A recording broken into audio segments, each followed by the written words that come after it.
बहुत अच्छे कानूनी प्रावधान किए गए हैं।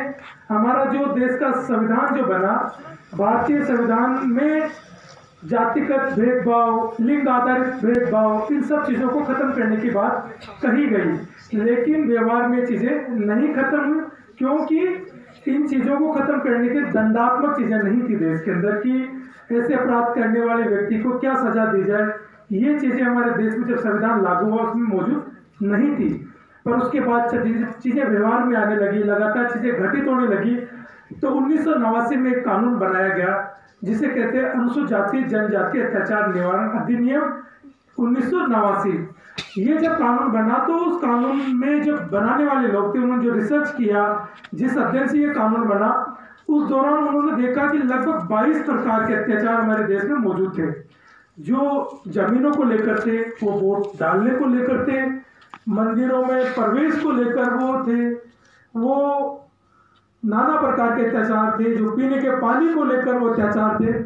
बाद में जब लोगों ने काम किया जाति आधारित उत्पीड़नों पर, जाति आधारित भेदभाव पर जब लोगों ने काम किया तो लगा कि ये जो लिस्ट है ये 22 प्रकार की लिस्ट बहुत कम है।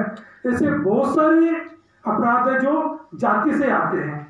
तो बाद में 2015 में इस कानून में संशोधन किया गया और ये कानून 2015 में संशोधित होकर 2016 में पूरी तरह लागू हुआ। इसकी जो अपराधों की लिस्ट थी उसको बढ़ेगी, जिसमें डायन प्रथा भी इसमें शामिल किया गया। वोट डालने को लेकर जो एक अपराध था, उस अपराध को बढ़ाकर कई सारी चीज़ें, वोट डालने को के दौरान, वोट नहीं डालने से पहले, वोट डालने के बाद, वोट डालने से रोकने, नामांकन फाइल करने, ये सब चीज़ें इसमें शामिल की गई। मतलब अत्याचार के जो मामले थे उनको डिटेल में इस एट्रोसिटी एक्ट में शामिल किया गया।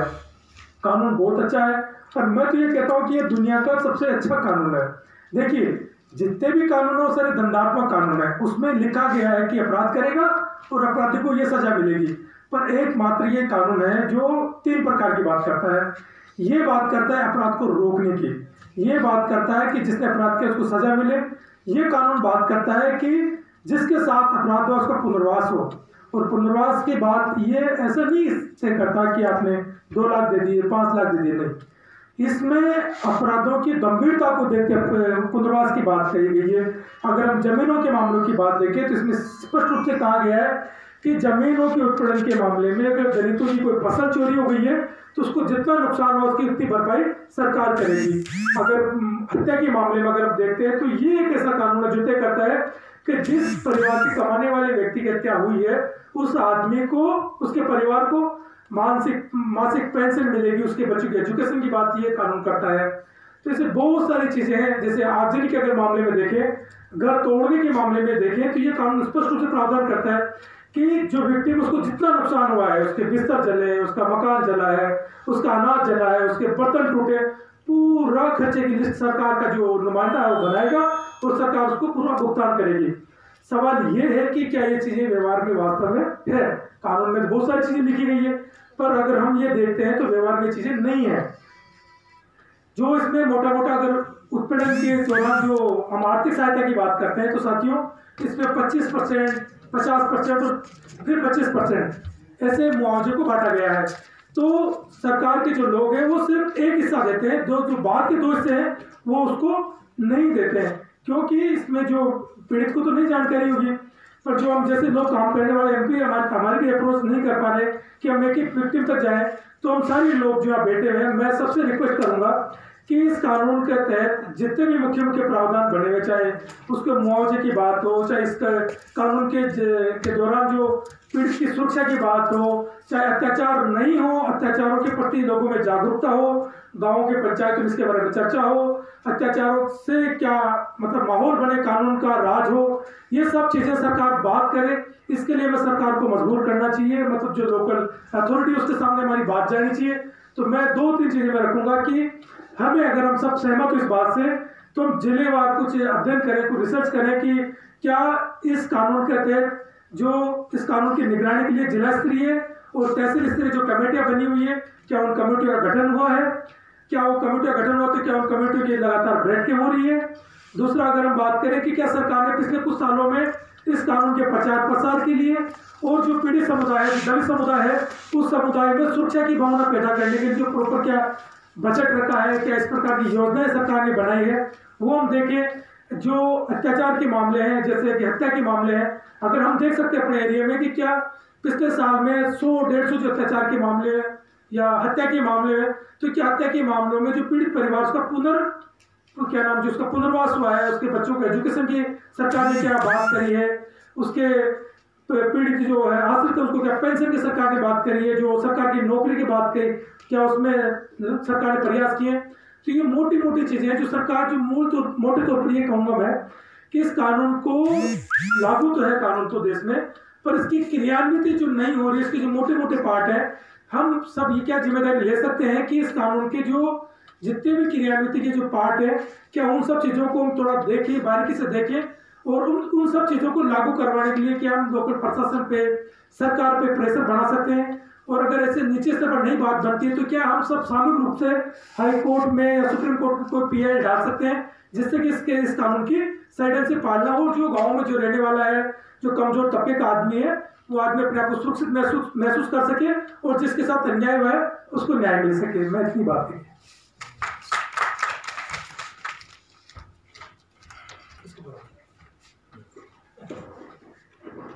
तो बहुत शुक्रिया, ताराचंद जी ने विस्तार से बताया। बहुत सुनने पे अगर बहुत जानकारी है कि किस प्रकार से दलित समुदाय के साथियों के साथ अत्याचार होता है, तो हम लोग जब किस प्रकार की एफआईआर लिखें उस पर क्या निहित होना आवश्यक है, और एफआईआर होने के बाद में किस प्रकार से वो पुनर्वास का या उसका कंपनसेशन जो उसको उस अधिकार के तहत मिल रहा है वो उसको मिल सकता है, उसमें उसका क्या लिमिट है, उस पर फोकस करते हुए। और हम सब लोगों को यह भी कहा गया है कि हम भी अपने अपने स्तर पर इस इशू को लेकर, इस मुद्दे को लेकर किस प्रकार से इकट्ठा होकर आगे बढ़ सकते हैं। अगले हमारे वक्ता हैं एडवोकेट इद्रिश, और वो अल्पसंख्यकों के मुद्दे पे बात करेंगे कि जो माइनॉरिटीज कम्युनिटी है उनके साथ जो एट्रोसिटीज हो रही है उसको कवर करते हुए, और विशेष रूप से कि राजस्थान में अभी क्या स्थिति है। एडवोकेट इद्रिश। बहुत शुक्रिया। चूंकि विषय अल्पसंख्यक है तो ऑडिटोरियम भी अल्पसंख्यक हो गया है। अब 2-3 चीज़ें हैं इंडिया में। अल्पसंख्यक 2 तरीके के होते हैं, एक तो रिलीजन के बतौर और एक रिलीजन या धर्म के बतौर, और दूसरा होता है ज़बान या लैंग्वेज या भाषा के बतौर। मैं दोनों में से किसी भी टॉपिक का एक्सपर्ट नहीं हूँ, बट चूँकि मैं अपने आप को मुस्लिम आइडेंटिफाई करता हूँ और मैं मुस्लिम हूँ, तो मैं कुछ चीज़ें बता सकता हूँ जो बतौर मैं भी फेस करता हूँ और मेरे जैसे अन्य लोग भी फेस करते हैं। पहला तो ये कि मुस्लिम्स को एक नंबर पर सीमित किया गया है, वो है 14%। आप कभी भी मुस्लिम्स की बात सुनेंगे तो फटाक से आपके दिमाग में आएगा 14%, 17 करोड़। उससे आगे, उससे कम, उससे ज़्यादा, उसके आगे पीछे कोई बात नहीं होती। ये जो हम अगर पोस्ट इंडिपेंडेंस या पोस्ट इंडिपेंडेंस नहीं कह के विभाजन के बाद की बात करें, तो ये एक तथ्यात्मक स्थिति हमारे सामने है कि धीरे धीरे करके मुस्लिम्स को एक ऐसे कोने में धकेला गया है जहाँ से ना तो वो बाहर निकल सकते हैं और ना ही वो उस चीज़ का ग्रीवेंस ढूंढ सकते हैं, उस चीज़ की जो उनको समस्या है उसको वो आगे बता सकते हैं। मैं आपको बहुत अगर सीधा सा उदाहरण दूँ तो एक सच्चर कमीशन बहुत फेमस, सच्चर आयोग जिसे कहा जाता है, बहुत फेमस है। सच्चर कमीशन का गठन हुआ था भारत में मुसलमानों की स्थिति के आगे। सच्चर कमीशन ने अपनी पूरी रिपोर्ट पेश करी और उन्होंने ये बताया कि मुसलमानों की हालत सभी तरह के आयामों में, सभी तरह के फ्रंट पे इंडिया के दलित से भी बदतर है। जी मतलब वो आप उसको अलग अलग मायनों में कह सकते हैं, बीपीएल से भी नीचे है। लेकिन एक कहने का माना यह है कि संविधान ये मानता है कि भारत में आदिवासी और दलितों की कंडीशन बहुत अच्छी नहीं है, इसलिए उनको कॉन्स्टिट्यूशनल प्रोटेक्शन दिए गए हैं। और जब गवर्नमेंट ऑफ इंडिया का बनाया हुआ एक आयोग ये कहता है कि मुसलमानों की हालत उनसे भी बदतर है, इसके बावजूद भी तकरीबन 15 साल से ऊपर निकल जाने के बाद इस पर कोई बात करने को तैयार नहीं है।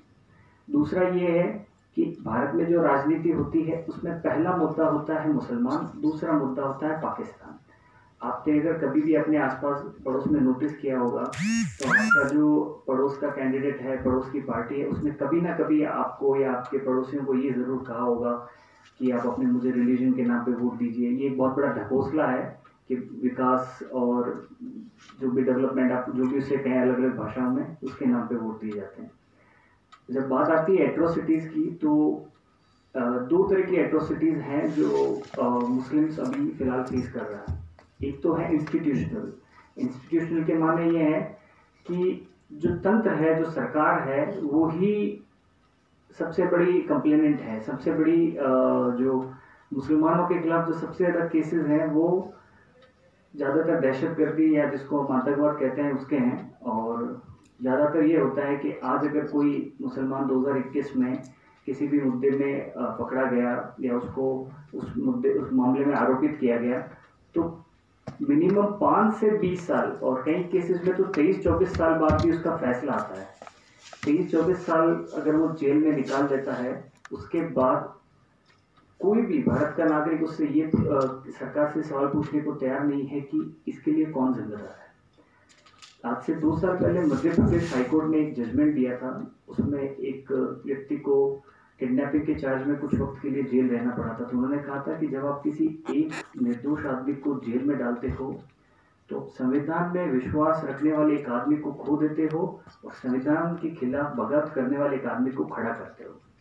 तो अगर मैं उस बात को मान लूँ और मैं उस आंकड़े के साथ चलूँ, तो फिर भी इंडिया का हर मुसलमान हर कोर्ट की पेशी में हर जगह ये कहता है मुझे संविधान में विश्वास है, मुझे कोर्ट में विश्वास है। तो ये तस्वीर आपके सामने है। चूँकि बतौर ये मसला राजस्थान फोकस है, राजस्थान में जो सबसे इम्पोर्टेंट चीज़ बनाई गई है वो ये है मॉब लिंचिंग। मॉब लिंचिंग का सीधा सा मतलब होता है भीड़ द्वारा हत्या कर देना। लेकिन ये इतना आसान नहीं है कि भीड़ द्वारा हत्या कर देना। कोई भी एक भीड़ होती है वो सुनियोजित भी हो सकती है, पहले से प्लान भी हो सकती है, या पहले से प्लान नहीं भी हो सकती।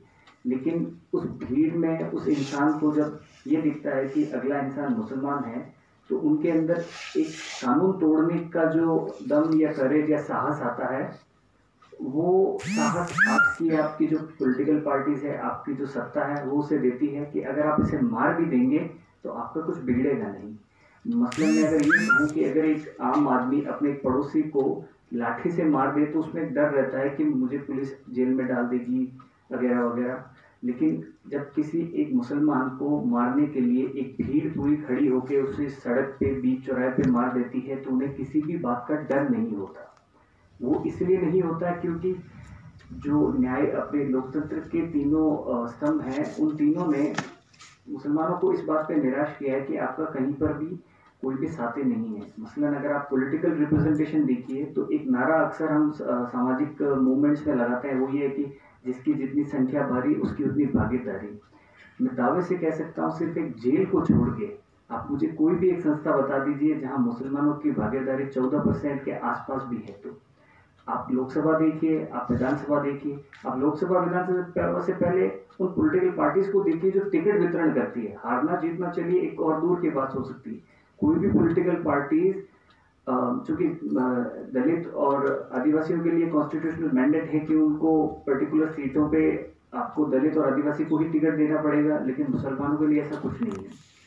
तो उनका जो टिकट वितरण है, मसलन अगर आप पिछला विधानसभा का इलेक्शन देखें, बीजेपी ने एक टिकट दिया था, वो भी टोंक से, और कांग्रेस ने जो टिकट बांटे थे मेरे ख्याल से 14 या 15 टिकट बांटे थे, तो वो तकरीबन जाता है 7%। और राजस्थान में मुसलमानों की आबादी जाती है 10%। तो मुसलमानों को लेके कुछ एक ऐसी है कि पहले तो ये लोग यहाँ के है ही नहीं। ये लोग यहाँ पे या तो किराएदार हैं या ये लोग कब्जावादी लोग हैं। इनका यहाँ पे इनकी ज़मीन पे कोई हक ही नहीं है। तो ये भ्रांति जो है ये हर इंसान के दिल में कहीं ना कहीं रहती है। वो उसे उजागर नहीं करता, या वक्त आने पे उजागर करता है, या जब उजागर करता है तो वो मॉब लिंचिंग की भी एक धारणा धारण कर लेता है।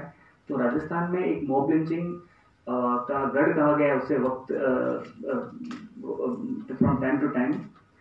इसका एक सबसे परफेक्ट एग्जाम्पल था 2014 में, जब जो भी वर्तमान सरकार है NDA 1 अभी 2 चल रही है, NDA 1 जब आई तो तकरीबन सरकार बनने के 30 दिन के भीतर नागौर में एक मुस्लिम व्यक्ति की हत्या गाय के नाम पर हो जाती है। और ये मुद्दा आपने किसी भी नेशनल न्यूज़पेपर से लेके, न्यूज़ चैनल से लेके, सोशल मूवमेंट से लेके सिविल सोसाइटी ऑर्गेनाइजेशन के साथ कभी नहीं देखा, क्योंकि वो मुद्दा इस तरह का था, क्योंकि उस वक्त लगा कि ये मुद्दा कोई ऐसा है ही नहीं। बाद में जब बना तो लोगों को इस मुद्दे पर इंटरेस्ट आया और उन्होंने अपनी रोटियाँ भी सीखी। इसके बाद आती है सबसे बड़ी बात, चूँकि यहाँ पे मीडिया के साथी भी हैं, जो रिप्रेजेंटेशन ऑफ मुस्लिम्स हैं इन मीडिया, जो जिन मुस्लिमों का जो एक चरित्र दिखता है मीडिया में, वो ये है कि जब किसी मुस्लिम को गिरफ्तार किया जाता है तो ये मान के किया जाता है कि ये एक तो जिहादी है और एक आतंकवादी है। मसलन मैंने ऐसा कभी नहीं देखा कि किसी बजरंग दल के किसी व्यक्ति को, सदस्य को गिरफ्तार किया गया हो, उसके आगे पीछे दहशतगर्द या आतंकवादी शब्द का उपयोग किया गया हो। उसके आगे पीछे एक शब्द का उपयोग होता है कार्यकर्ता या एक्टिविस्ट। ऐसे शब्द का प्रयोग करना मुझे लगता है यहाँ हॉल में बैठे हुए और हम जैसे हजारों एक्टिविस्ट के लिए एक लानत की बात है। आपने कभी भी मीडिया में ये नहीं देखा होगा कि कथित लिखा होता है, उसके आगे कथित भी नहीं लिखा होता है। मतलब ये लोग मान के चलते हैं कि हमारा प्रिजम्पशन ऐसा है कि चूंकि ये मुसलमान है तो ये तो होगा ही। ये प्रिजम्पशन कोई अचानक से खड़ा नहीं हुआ है, सालों साल का है और हर इंसान इसे भुगतता है। इसके बाद सबसे बड़ी समस्या आती है कि जो मुस्लिम है डे टू डे लाइफ में एट्रोसिटीज झेल रहा है। मसलन 3 साल पहले मैं जब जयपुर में था तो एक किराए के मकान के लिए मैं पूरे साल भर घूमता रहा और जो मकान मालिक थे उनका एक सीधा सा स्टेटमेंट होता है कि हम मुसलमानों को किराए पे नहीं देते। वो ये बात भी नहीं कहते थे कि नहीं हमने किराए पे दे दिया है, वो सीधा सा बोल देते थे कि हम मुसलमानों को किराए पे नहीं देते। इसके लिए कोई लॉ नहीं है, इस डिस्क्रिमिनेशन अनटचेबिलिटी के लिए कोई लॉ नहीं है। दूसरा, अगर आप मकान खरीदने भी जाइए तो मसलन आपने अक्सर देखा होगा कि मुसलमान एक पर्टिकुलर बस्ती में रहते हैं, भले उनकी फैमिली भी बढ़ जाए, ये लोग बड़ी मजबूरी में रहते हैं क्योंकि इनके पास और कोई साधन नहीं है। क्योंकि ये लोग अगर मान लीजिए हिरण मगरी में घर खरीदने जाएंगे तो उनको पहले तो मिलेगा ही नहीं, और अगर मिल भी जाएगा तो उनके लिए इतने दाम होंगे कि जो मार्केट प्राइस होती है, बाजार की कीमत होती है, उससे कहीं ज़्यादा होता है। तो जो डे टू डे एट्रोसिटीज है, यानी किसी भी इंसान को आप इससे पाकिस्तानी या जिहादी या आमतौर पे आतंकवादी या बहुत सारे स्लैंग है जो मैं इस मंच से नहीं कह सकता, उस तरीके से बुला दिया जाता है और उसके लिए कोई कुछ भी नहीं है। आपने देखा होगा कुछ दिन पहले किसी मुसलमान की दाढ़ी काट दी जाती है, उसको पकड़ पे ट्रेन से जा रहा है इंसान, अगर सीट मांग रहा है तो उसका मर्डर कर दिया जाता है। तो इंसान टिफिन में आलू की सब्जी लेके जाता है पर अचानक से पता नहीं उसमें कहीं से मीट आ जाता है और इवेंचुअली उसकी डेथ हो जाती है। तो एट्रोसिटीज़ का जो टाइप है वो ओवर द टाइम बदला है। उसमें सबसे ज़्यादा जो प्रॉब्लम है वो है मेंटल हैरेसमेंट। सरकार से लेके पुलिस, जैसे कि आपने अगर देखा होगा पुलिस पे कई सर्वे हैं जो ये कहते हैं कि आधे से ज़्यादा पुलिस ये मानती है, इनफैक्ट 75% कई लोगों ने ये कहा है कि मुस्लिम जो है वो आदतन अपराधी हैं, हैबिचुअल ऑफेंडर जिसे कहा जाता है, या गुनाह करना या कानून तोड़ना या अपराध करना इनके खून में है, या ये आदत से लाचार है तो करेंगे। तो मुसलमानों की इसी वजह से प्रिजन में सबसे ज़्यादा पॉपुलेशन है। ये चीज़ आप कह सकते हैं कि प्रिजन में वो अल्पसंख्यक नहीं है। एक मुस्लिम औरत होना एक गुलाम होने का प्रतीक है। पहले तो इस समाज में औरत होना ही अपने आप में परेशानी है, तो ये नहीं कहा जा सकता कि कोई मुस्लिम महिला होने से उसके साथ कोई एक अलग से परेशानी है। इस प्रतिसत्तात्मक समाज में महिला होना अपने आप में मेरे ख्याल से मर्दों ने जुर्म करार दे रखा है। तो जो सबसे बड़ी समस्या भी मुस्लिम महिलाओं को आ रही है कि जो तलाक का कॉन्सेप्ट इन्होंने इंट्रोड्यूस किया है उसको परे जाके एक डिजर्शन का कॉन्सेप्ट आ चुका है। वो पहले ही था, हालांकि ट्रिपल तलाक से कोई सॉल्यूशन नहीं हुआ। डिजर्शन का कॉन्सेप्ट क्या होता है कि आपने अपनी पत्नी के साथ कोई भी डिस्प्यूट होने से आपने अपनी पत्नी को छोड़ दिया, आप उसे तलाक भी नहीं दे रहे हैं, और तलाक नहीं लेने की स्थिति में वो ताउम्र एक मतलब क्या कहते हैं उसे, एक लेफ्ट आउट की जिंदगी जी रही है कि मतलब ना तो वो किसी की पत्नी है और ना ही वो विधवा है, ना ही वो परित्यक्ता है। दूसरा मसला ये आता है जो मुस्लिम स्टूडेंट्स हैं राजस्थान ऑल इंडिया में, जैसे मुसलमान 14% हैं, हायर एजुकेशन में मुसलमानों का रिप्रेजेंटेशन मात्र 4.2% है, यानी कि 4.2%। इसके लिए कोई पॉलिसी नहीं है, इसके लिए कभी गवर्नमेंट ने ट्राई नहीं किया है। एक स्कॉलरशिप निकलती है national merit come means scholarship, उस स्कॉलरशिप को हर साल रिड्यूस कर दिया जाता है और कई ऐसे स्टेट्स हैं जो उसको इम्प्लाई नहीं करते हैं। यहाँ से बहुत पास में है गुजरात। सुप्रीम कोर्ट के और सेंट्रल गवर्नमेंट के बार बार दखल के बावजूद गुजरात उसे इम्प्लीमेंट ही नहीं कर रहा है। उनको लगता है कि माइनॉरिटी स्कॉलरशिप होना ज़रूरी ही नहीं है। तीसरी एक सबसे इम्पोर्टेंट अभी जो प्रॉब्लम यहाँ और आ रही है वो ये है कि राजस्थान में कुछ मदरसा चलते हैं। मैं खुद मदरसे में साइमल्टेनियसली 8-9 साल पढ़ा हुआ हूँ। उसके बाद 2003-4 के बतौर सरकार ने उनको मान्यता देना शुरू किया। उनमें आपने कभी अगर स्कूल या कॉलेज से लोग जुड़े हैं उन्होंने देखा होगा, स्कूल और कॉलेज में पुलिस सबसे कम आती है या बिल्कुल नहीं आती है। मदरसा में सिलेबस चेक करने के लिए एक कांस्टेबल आता है कि हमें आपका सिलेबस चेक करना है। कांस्टेबल जिसकी खुद की एजुकेशन क्वालिफिकेशन कुछ ज़्यादा नहीं होती है, वो स्कूल का सिलेबस चेक करने आता है, जिस सिलेबस को तय करने के लिए बड़े बड़े प्रोफेसर और बड़े बड़े शिक्षाविद लोग बैठते हैं। तो ये इनडायरेक्टली एक अटैक है और एक ये परेशानी है। इसके बाद एक जो सबसे बड़ी समस्या है और जैसे कहा जा सकता है कि एलिफेंट इन द रूम, मुसलमान अभी सारे इंडिया के मुसलमान नागरिकता को लेके बहुत ज़्यादा परेशानी में है। नागरिकता का सवाल जो है वो बहुत इम्पोर्टेंट है। आपने देखा होगा पिछले 1-2 सालों में बहुत सारे लोग जेल चले गए इसी विषय में। नागरिकता का विषय वैसे बहुत लंबा चौड़ा है, इस पर पूरा दिन बहस की जा सकती है, लेकिन सवाल ये है कि क्या किसी पर्टिकुलर रिलीजन या पर्टिकुलर क्लास के लोगों की नागरिकता किसी भी तहत छीनी जा सकती है। ये लोगों आपको इस प्रोग्राम के बाद जाने की सोचना है। राजस्थान में जो सबसे बड़ी समस्या है मैं बता चुका हूँ। एक तो मॉब लिंचिंग की सबसे बड़ी समस्या है जो आए दिन होती रहती है। मॉब लिंचिंग के अलावा जो पब्लिक में मॉब लिंचिंग में तो ये होता है कि या तो उसकी डेथ हो जाए और या फिर उसे इतना मारा पीटा जाए कि वो मरने से भी बदतर हो जाए। दूसरी बड़ी समस्या है कि जो डे टू डे एट्रोसिटीज़ है, आए दिन पूरे दिन में इंसान जो है डे टू डे में अलग अलग तरह की परेशानियाँ मतलब फेस करता है। मतलब ऐसे भी बहुत सारे एरिया हैं जहाँ मुसलमान तालाब से पानी नहीं ले सकता। ऐसे भी एरिया हैं जहाँ पे आपने देखा होगा कि तबलीगी जमात के नाम पे या कोरोना के नाम पे ऐसे बोर्ड लगाए गए कि मुसलमानों का इन एरियाओं में आना वर्जित है या मना है। तो मुस्लिम एक जो व्यापार करना चाहता है छोटा सा, वो भी नहीं कर सकता। तो एक पर्टिकुलर एजेंडे के तहत ये इमेज फैलाई गई कि मुस्लिम्स को इन एरिया में आना मना है, तो अगर आना है मना है तो धीरे धीरे उनको एक पर्टिकुलर झुंड में या जैसे स्लम या गेटो कहा जाता है अंग्रेजी में, उसमें समेट दिया जाए। जिस तरीके से हिंदू समाज में एक तो सवर्ण होता है और एक दलित होता है, उसी तरह मुसलमानों में भी एक अशराफ होता है जिसको सवर्ण कहा जाता है और एक होते हैं पसमानदा जो दलित होते हैं। वक्त के साथ बहुत लोगों ने इसकी लड़ाई लड़ी है कि आर्टिकल 341 और अदर प्रोविजन के तहत इनको भी शेड्यूल कास्ट में शामिल किया जाए। गवर्नमेंट का स्टैंड इसमें बड़ा नकारात्मक रहा है कि दलित मुसलमान होने के बावजूद भी इनको ना तो दलितों की तरह कोई अधिकार है और ना ही इनका अधिकार होना, तो इनकी रिकॉग्निशन ही नहीं है, मतलब इसको पहचाना ही नहीं जा रहा है। यार मैं अपनी बात यहाँ तक खत्म करता हूँ। बहुत शुक्रिया आपको सुनने।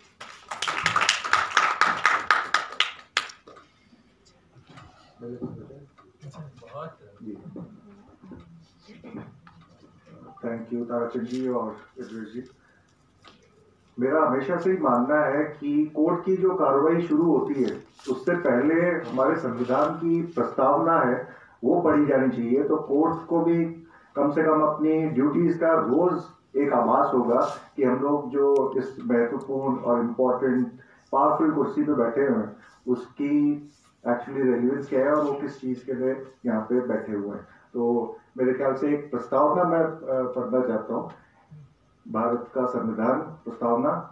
हम भारत के लोग भारत को एक संपूर्ण प्रभुत्व संपन्न समाजवादी पंथ निरपेक्ष लोकतंत्रात्मक गणराज्य बनाने के लिए तथा उसके समस्त नागरिकों को सामाजिक आर्थिक और राजनीतिक न्याय विचार अभिव्यक्ति विश्वास धर्म उपासना की स्वतंत्रता प्रतिष्ठा और अवसर की समता प्राप्त कराने के लिए तथा उन सब व्यक्ति की गरिमा और राष्ट्र की एकता और अखंडता सुनिश्चित करने वाली बंधुता को बढ़ाने के लिए दृढ़ संकल्प होकर आज जो जिस दिन संविधान लागू हुआ 26 नवंबर 49 का हुआ है, ये को एक द्वारा इस संविधान को एक अंगीकृत और अधिनियम में समर्पित करते हैं। जब हमारे देश का संविधान बन रहा था तो काफी लंबा समय लगा।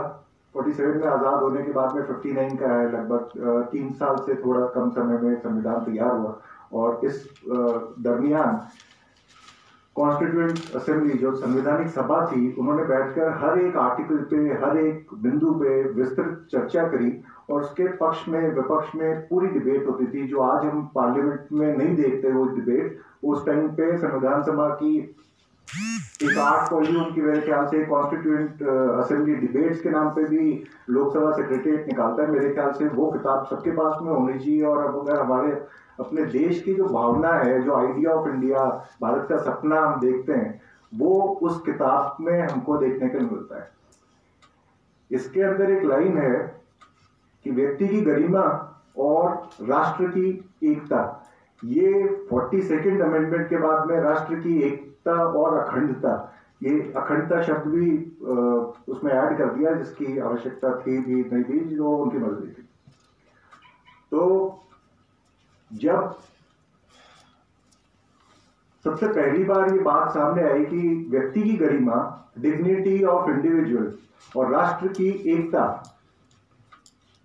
तो किसी कॉन्स्टिट्यूएंट असेंबली के सदस्य ने ये बात रखी कि आप व्यक्ति की गरिमा पहले कर रखी है और उसके बाद में आपने राष्ट्र की एकता की बात करी है। तो बहुत ही अच्छा इसके बारे में पूरा विस्तृत अगर आप वो पढ़ेंगे, क्योंकि अगर हम राष्ट्र की बात करते हैं, राष्ट्र तो हम लोग बैठे हुए हैं अलग अलग समाजों से, अलग अलग जातियों से, प्रजातियों से, जैसे भी आकर बैठे हुए हैं, तो उनसे राष्ट्र बनता है। अलग अलग भौगोलिक परिस्थितियों से, अलग अलग राजनीतिक आर्थिक परिस्थितियों से आकर याद करते हैं। लेकिन अगर आप व्यक्ति की गरिमा की बात नहीं करेंगे, तब वो राष्ट्र की एकता का कोई मायने रह नहीं जाएगा। तो इसीलिए कॉन्स्टिट्यूएंट असेंबली ने ये वाली बात तो कर दी। उसके बाद में जो हमारा कॉन्स्टिट्यूशन है, इसमें एससीज के ऊपर कुछ, क्योंकि फिर भी हमारे फंडामेंटल राइट्स भी आप उसमें जाएंगे, तब भी जो समानता की गैर बराबरी के खिलाफ में जो बात करता है, वो एक तरह से जो SC ST एक्ट तो 89 में आया, उससे पहले 1955 में एक protection of civil rights act उसमें आया। उसमें एक अनटचेबिलिटी को, वो सिर्फ दलितों के लिए नहीं था, उसमें मुसलमानों का मेंशन भी था, क्योंकि वो अनटचेबिलिटी को भी खत्म करता था और धार्मिक और जातीय आधार पे जो व्यवस्था चली आ रही है उसके खिलाफ में काम करता था। 89 के अंदर SC ST प्रोटेक्शन एक्ट आया, उससे फायदा SC समाज को, और ये जो गैर बराबरी के खिलाफ में लड़ाई हो रही है उसको तो निश्चित तौर पे हुआ है। और टाइम टू टाइम उसको कमजोर करने के लिए कार्रवाई होती रहती है। इनफैक्ट अगर आपको ध्यान में हो तो 2 अक्टूबर 2018 को एक पूरे भारत में एक आंदोलन हुआ था कि ये एक सुप्रीम कोर्ट का जजमेंट आया 2 अक्टूबर याद रहता है, क्योंकि हम तो स्कूल में छुट्टी मनाकर तो जो कमजोर करने की बाद में, क्योंकि बाद में सरकार ने भी मजबूरी में, क्योंकि उनको लगा कि ये तो दलित बहुत नाराज हो जाएंगे, तो उन्होंने अपने मरे हुए मन से उसको एक अमेंडमेंट के उसमें लेकर आए, उसको ठीक करने की कोशिश करा। लेकिन यह ताराचंद जी ने भी बताया कि एक चीज तो वैसे भी हमारा जो पूरा का पूरा ये क्रिमिनल सिस्टम है, क्रिमिनल जस्टिस सिस्टम में आपकी पुलिस है, वो आपकी क्राइम को रोकने की जिम्मेदारी जिनकी है वो पुलिस की है। और क्राइम एक बार गठित हो जाता है तब उसके बाद में पुलिस ही उसकी जांच करता है। तो ये अपने आप में, क्योंकि कई मुल्कों में क्राइम रोकता और आदमी है, क्राइम की जांच कोई और आदमी करता है। उसके बाद में जो जुडिशियल सिस्टम है जो हमारे यहाँ पे भी अलग है, क्योंकि हमारे यहाँ पे जो भी बहाने हैं या तो इंफ्रास्ट्रक्चर के, पैसों का, उस वजह से वही चीज करती है। अब आप देखेंगे कि कौन सी जातियां हैं जो पुलिस में ज्यादा हैं और कौन से लेवल पे हैं। एससीज तो बहुत ही कम आपको मिलेंगे जो, और इन सब चीजों में जो पुलिस का रवैया है ये पहले से मान कर चलते हैं। आप कभी कोई FIR लिखाने के लिए SC ST एक्ट में आएंगे तो बोलते हैं यार क्यों परेशान हो रहे हो, क्यों कर रहे हो, परेशान करोगे किसी को, ये रफा दफा करो यहाँ पे। और अगर वो रखेंगे भी, ज्यादातर FIR में आपको ये मिलेगा कि मैंने उस व्यक्ति ने, फलाने ने मेरे को जाति सूचक शब्द कहे। इसके अलावा जो दूसरे मुद्दे हैं जो SC ST एक्ट में ये भी लिखा हुआ है कि आपके अगर घर के सामने से, अगर आप SC हैं और आपके घर के सामने से कोई रोड जा रही है उस पर आपको नहीं जाने दें, या आप किसान हैं, आपकी कोई पानी की व्यवस्था हुई है, आपका पानी रोक रहा है, या आप कहीं पे आपके उसमें कोई कचरा छोड़ रहा है, वो सब के सब SC/ST एक्ट में कवर है। लेकिन हम लोग देखते हैं कि सिर्फ और सिर्फ जाति सूचक शब्द पे इसको काफी उसमें एक तरह से लिमिटेड कर दिया इस चीज को। और अगर आपने एक बार करा भी दी है, बिल्कुल आपने किसी तरह से बड़े आदमी की सिफारिश लगाकर इसको रजिस्टर करा दिया है, तब आपको स्वर्ण जाति के 2 गवाह चाहिए होते हैं ये प्रूव करने के लिए कि इसके सामने मेरे को गाली दी। अब अगर मैं दलित हूं, कोई स्वर्ण मेरे को अगर कोई गाली दे रहा है, तो उसका जो स्वर्ण हो सकता है उसका रिश्तेदार हो या वो खुद तो स्वर्ण है ही, हो सकता है वो मेरे पक्ष में हो, तब तो मेरे पक्ष में बयान दे दे, लेकिन अधिकतर मामलों में वो उधर ही होता है। तो NCRB जो नेशनल क्राइम रिकॉर्ड्स ब्यूरो है, उसकी एक नहीं पहले भी नहीं था एक्चुअल में। अभी ये जो मैं ये प्रोविजंस की बात नहीं कर रहा हूँ, मैं बात कर रहा हूँ कि जो पुलिस विभाग में, मैं आपको एक केस, क्योंकि पिछले हफ्ते सीकर में पुलिस में मैं ये कह रहा हूँ कि पुलिस कैसे ट्रीट करती है और पुलिस कैसे आपकी FIR लिखने का प्रोविजन है, पुलिस नहीं लिखती है, फिर आप किसी से सोर्स लगाकर वो लिखाते हो, पुलिस के गवाह मानती है, और गवाह न होने की सूरत में अरेस्ट नहीं होता है आपने। वो ऐसे करते हैं। नेशनल क्राइम रिकॉर्ड्स ब्यूरो की हर साल एक रिपोर्ट आती है कि जो जो हमारे स्टेट में, पूरे भारत की रिपोर्ट आती है। राजस्थान के अगर संदर्भ में बात करें तो राजस्थान महिलाओं के खिलाफ अपराधों में और दलितों के खिलाफ अपराधों में टॉप पे है, किसी में दूसरे नंबर पे, किसी पे तीसरे नंबर पे, किसी में चौथे नंबर पे है। और एक तो ये वाला मामला है। दूसरा